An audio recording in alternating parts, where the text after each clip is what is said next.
Hey guys, and welcome back to Battlefront Updates and a very exciting video, because earlier this month Ubisoft were kind enough to invite me out to LA to attend a fantastic Outlaws event and get my first hands-on with the game. So in this video I wanted to dig through all my thoughts and feelings after playing roughly 4 hours of the game and seeing some panels with both developers, Lucasfilm's people, and even some of the actors such as Humberly Gonzalez, who plays Kay, and even D. Bradley Baker, who voices Nix. And my goal with this video is to answer as many of your questions as possible. And something I also want to emphasize a little bit here is that the last couple of weeks I've been really busy with other stuff, so I figured I'm actually gonna base pretty much this entire video purely on me playing the game, talking to the developers, because I know there's been a lot of reactions online, there's been leaks, there's been other outlets allowed to release gameplay and things like that. So there's been positive reactions and some negative reactions too. And honestly, I haven't read most of them in either way, because I know that can taint your own perception and make you question what you thought. So this is purely gonna be basically how I felt after attending this session. The things I didn't like, the things I liked, and try to be as honest with you guys as I possibly can. So a couple of basics first. I played for roughly 4 hours, 3 hours on Toshara, the new planet in the game, which is really early in the game, and then 1 hour on Kijimi, a bit further into the game when I have a few more unlocks, as well as having met ND5 too. I did play on a PC with 4K graphics, but did play with a controller as that's what they recommended, so obviously that means that my aim is always a little bit worse than it is with a mouse and keyboard. I can talk about everything I saw, but I can't show you everything, specifically menus from like stuff like reputation, main menu, loadout. I'm not really sure why we're not allowed to show that, but I can still talk about everything, so that's what I'm gonna do. And hopefully you'll still get a good enough idea of how the game will turn out. So the session started off with us arriving on Toshara for the first time. I think basically Kay crashes her newly found ship on the planet, and we get our introduction to Waka, which is going to be a mechanic that helps her out, and some other characters that will be important to the story. I'm guessing that this is very early in the game because we didn't have any unlocks, and I think it's probably after like the intro cinematic and story that sets up the entire stealing ship stuff and things like that. And from then we kind of get thrown into the story where we try to break into Gorak's quarters to get a job from him, and Gorak is the syndicate leader. And we also get introduced to Danka, and she's kind of like this intermediator who isn't affiliated with a specific syndicate but is more neutral. And honestly, she kind of reminded me a little bit about Sid from the Bad Batch, even though I hope she's not gonna betray us the way Sid did. And I really wanted to talk a little bit about the reputation system here, because I think that's honestly one of the most fun things about this game. As you probably know, there are a lot of syndicates in the game, like the Crimson Dawn, Pikes, Huts, as well as Zarek Besh, which is kind of like a mysterious syndicate that serves as your main antagonist. So I don't think you'll actually have a reputation, but you will always have a problem with them basically. And even though there is a main story you get to follow where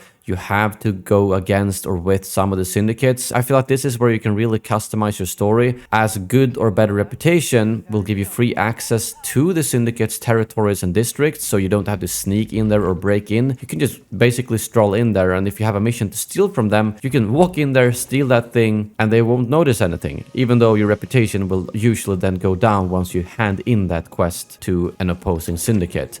And syndicate members will offer you better jobs, merchants will give you a discount and access to exclusive stock, and when you hit good and excellent for the first time, you get new charms and gear. And honestly, like one of the first things I did was to go into the menu and check out the reputation rewards, the ones that you just get automatically for reaching those levels. Unfortunately, I can't show you the menu here like I said, but I saw like the rewards for hitting excellent with Crimson Dawn was something I thought looked really cool. It was basically like a whole new outfit for Kay, and I instantly felt like, okay, screw the other syndicates, I'm just gonna focus on Crimson Dawn. And that was a kind of a fun way for me to basically be able to choose how do I want to play this game. And while we're on this point, I heard some of the developers talk about the fact that it is technically possible to get excellent reputation with all of the syndicates, but that's going to be like a really hard end game task.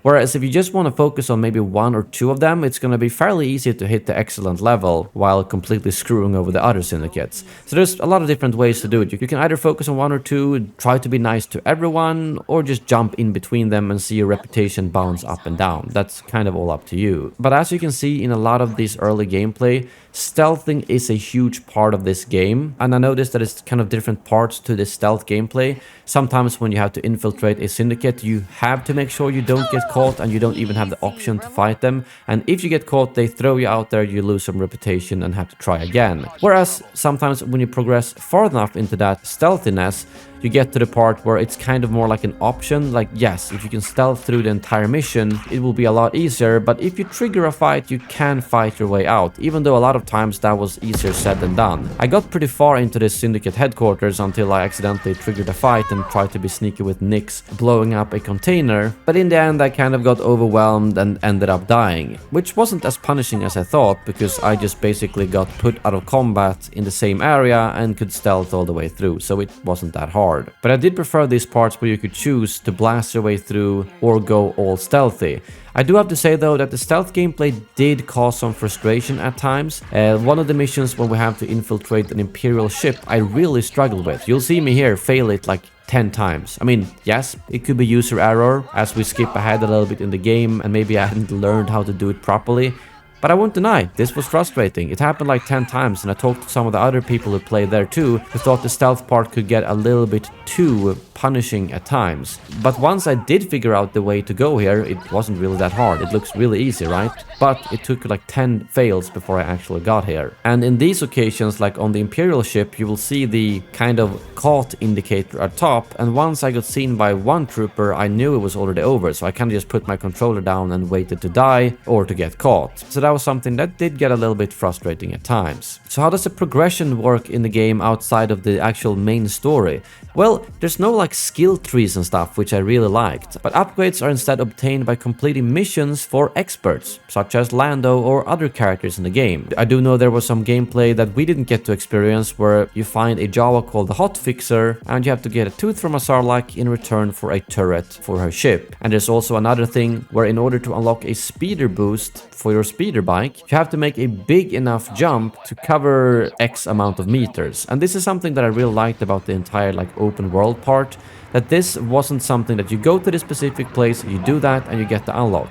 I didn't actually know about this until afterwards, so I missed this, but basically what they told me is that you just have to drive around the world and find somewhere where you think you can make a long enough jump, and if you pull that off, the quest is complete and you unlock the speeder boost, instead of having to, like a pointer of where you have to go to unlock that. But I'm sure there's going to be a million YouTube videos showing the best ways to unlock these kind of things too. But in short, I do like that there's not so much grinding or building down a skill tree, but instead you go to these specific upgrades and obtain them in order to progress your gameplay. And this goes for both Kay, her speeder bike, her ship, and when it comes to the actual combat, mostly her blaster pistol. Because that's the next thing I wanted to talk about a little bit, the actual combat. As far as I know, you actually only have one blaster in this game, but you do instead have a lot of attachments and unlocks for it that you can swap around the way you want, such as a long cooldown kind of one-hit kill or one-hit knockout shock bolt, as well as an ion shot that we get to unlock during this gameplay that we can then use to short out droids, access new areas and things like that. And in the later gameplay that you'll be seeing here, we also had an explosive bolt unlocked, and this is kind of just scratching the surface, but instead of unlocking new blasters, you customize your blaster in different ways depending on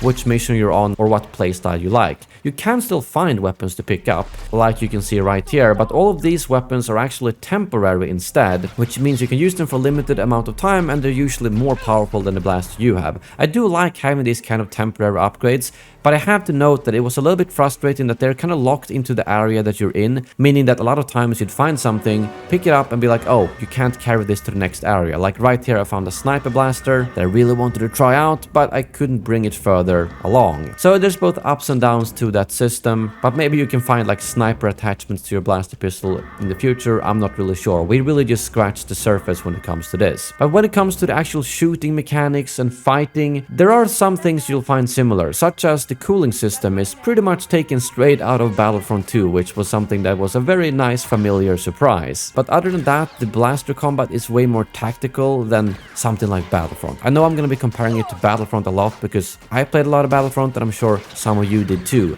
Obviously it's not really a fair comparison. This is a stealthy open world Star Wars shooter and that's more like a first person shooter. But it's more about hiding behind cover, picking up enemies one by one, either just blasting them down, throwing grenades, or blowing up canisters, or sending out nicks to try and distract them. I'll admit that for me the combat wasn't like the main part of the game. That wasn't what I found the most exciting. It was everything else around, the story elements, the reputation, the stealthiness, but just blasting the enemies was okay, and that's about it. As in my head, I'm obviously going to compare it to something like Battlefront, where the combat is the main focus, but all of these other things I'm talking about here doesn't even exist. But I have to say that the one thing I did really like was the way you can use nicks in the game, both when you're stealthing and in combat, whether it's triggering canisters, distracting enemies, grabbing items, or blasters for you to use. I definitely did not use nicks as much as you could and should do, as I just wasn't used to it. It just takes some getting used to remembering that, oh wait, I can actually use nicks here instead of making this way harder than it already is. So those parts of the more tactical gameplay elements was what I liked way more than just the actual blaster combat, if that makes sense. But I am excited to see what more kind of attachments you will get. Another part of the combat are these stealth takedowns, where you basically sneak up behind someone either by yourself or using nicks as a distraction and take them out in one hit.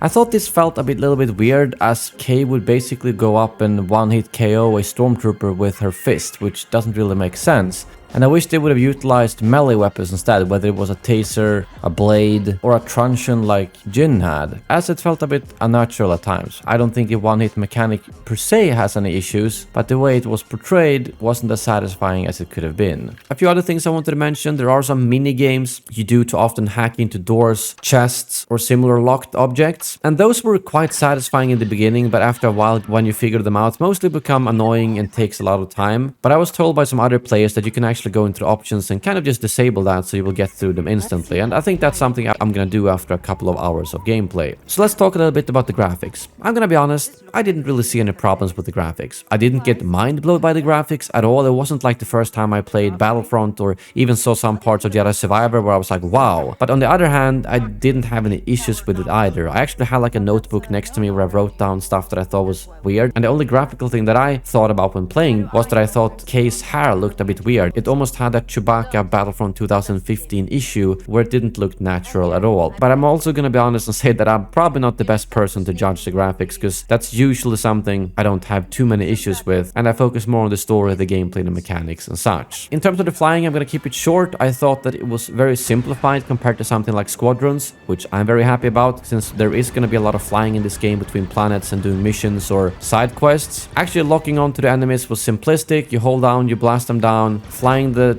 Trailblazer felt like something in between the Millennium Falcon's slowness and the more speedier ships, so kind of like a medium agile ship, if that makes sense. But I like that it was simplified, because I don't like flying in general, and the little flying we did was really satisfying. And I'm also very happy that you can basically stop the ship completely in the air and stand still, something that most Star Wars flying games don't actually have. And also the jumping in between planets was something that was better than just having a loading screen. You basically load up the location you want to go to, you go through the hyperspace, and it's pretty seamless. And I think that's a big upgrade to something like Jedi Survivor, where you would just basically click on a menu and you would end up at that planet. Even though that's obviously a completely different game, but I think you get my point. Something I really wanted to talk about too was the open world element of this game, because that's probably one of my favorites that made me really feel like I wanted to play this game more. Because other than the stuff I've talked about, like the main missions, the side quests you can pick up, or finding the experts to unlock new gameplay elements, there's also a lot of other things. Like you can literally overhear a conversation in a city, which then gives you a little tip for a hidden stash you can find, a side quest, a bounty, or anything like that. You can go and play Sabak or gamble on the Fathiers for cash, and they even have like a new Kessel Sabak, which is a way more complicated sabak than the standard sabak that you might know from something like Knights of the Old Republic. I didn't actually have time to get into it, because I found it like the last 10 minutes of my session and realized, damn, this is pretty complicated. This is something you're basically gonna be able to put a lot of time into a game within the game. So I just showed it here quickly, but then got on with it. Side quests from syndicates, or you can find contracts from contract brokers, random races when you're going around with your speeder bike, and things like that. So that was honestly one of the more frustrating things with this session, that we focused mostly on the main story to get as far as possible. I did do one side quest, which you will have seen a little bit about in the background, but when I did the demo, it was like, you should probably do the main story to get as far as possible. But my point is, there was a lot of side things to do that I kind of have to skip now, just to focus on the main story for these couple of hours. And that's what I felt when I was done with my session. Like, I want to sit down and play this game in a calm environment with no stress and just do every little tip I found, do the gambling, do the side quests, do the races, do all of that kind of stuff that I didn't have time to do. But that, for me at least, gave me the feeling of this being an open world game where I can do whatever side stuff I want to, and I just don't have to focus on the main story. I also wanted to add in a couple of answers to some of the questions you guys had. How many planets are there, and what was your favorite? I think there's 5 planets in total: Tatooine, the Toshara moon, Akiva, Kijimi, and Canto Bight. But I only got to see Toshara and Kijimi, and out of those, I think I prefer Toshara,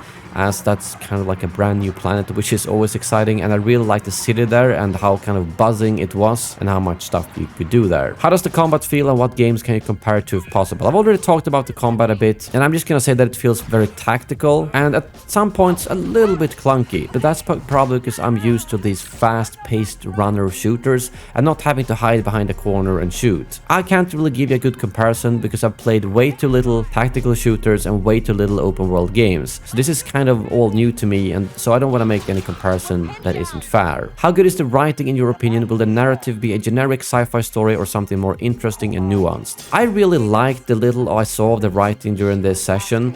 Like, all the character introductions to Danka, the syndicate leaders, and all of that really made me feel like this is an interesting story. I can't really say how much that is because I really love Star Wars, and it was great to see Star Wars being expanded the way it is in this game. But in general, I thought it was interesting storylines, especially the synergy between the syndicates and things like that. But to be honest, you'll probably have to judge it yourself, and I feel like that's another topic that I have too little experience with to give you a very definitive answer on it. How much of a grinding element to the game will there be? How many different collectibles, categories, currencies, upgradable abilities are there? Oh, that's a tough question. I didn't really find many grinding elements at all. Like I said, there's no skill tree you have to work into, but it's more specific one-off unlocks, which is way better in my opinion. But you do have a main credit currency that you can obviously gain in many different ways, whether it's gambling, missions, selling junk you find, that you can then use to buy stuff at vendors. I also don't have a good answer to how many upgradable abilities there will be. I had to do the mission to upgrade the ion shot for my blaster, and then I noticed that within the ion shot there was multiple upgrades like single shot, burst shot, explosive, and things like that. And then that's probably going to be the same within all the other subcategories of blaster unlocks you can get. And then you have upgrades for your speeder bike and for your ship as well, whether it's the hull, the blasters, secondary cannon, and things like that. But I don't have an actual number for you. What kind of customization for the character can we expect? I noticed that in terms of the gear, there's 3 main pieces of gear for K and 2 for Nyx, and then a lot of the attachments that I've already talked about for the blaster.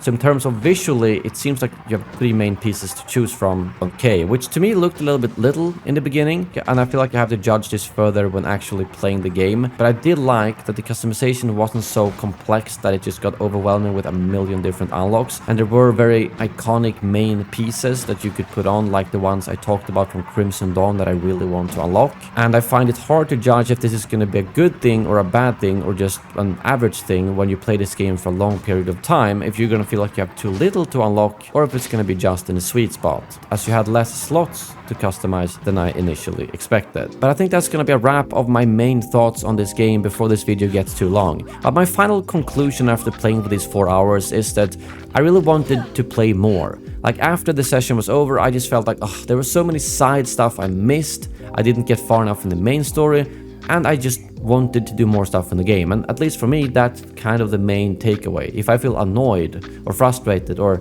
like I don't want to play more, then the game wasn't very good. But it was. I wanted to play more, and that for me at least is the main takeaway. Do I think this is gonna be the game of the year? I don't think so. There are gameplay elements that aren't perfect, or gameplay elements that just felt okay, it's alright, but nothing I'm overly excited about, and other parts of the game that really did get me excited. But I think for anyone who really enjoys Star Wars games and open world games, this is gonna be a really exciting experience to basically get to experience the Star Wars universe more freely than being forced down a linear pathway, even though you still have the main story to get through, of course. Ubisoft did also hook me up with a creator code, just like with Epic Games, so if you guys are looking to purchase this game, whether it's a pre-order pre-order or later, consider using code BFUpdates, as that will help out the channel greatly. But as always, I've always cautioned about pre-orders. If you're certain you really want an open world Star Wars game and you're gonna get it no matter what, pre-order it. Why not? If you're on the fence at all, wait for the reviews. Wait until you can see some full gameplay from the full release of the game before you decide if you want to get the game at all. I think that should always be your main takeaway. But yeah, I hope I answered as many questions as I possibly could in this video, and that you're excited to see more content about this game the coming months. Thank you very much for watching, and as always, may the Force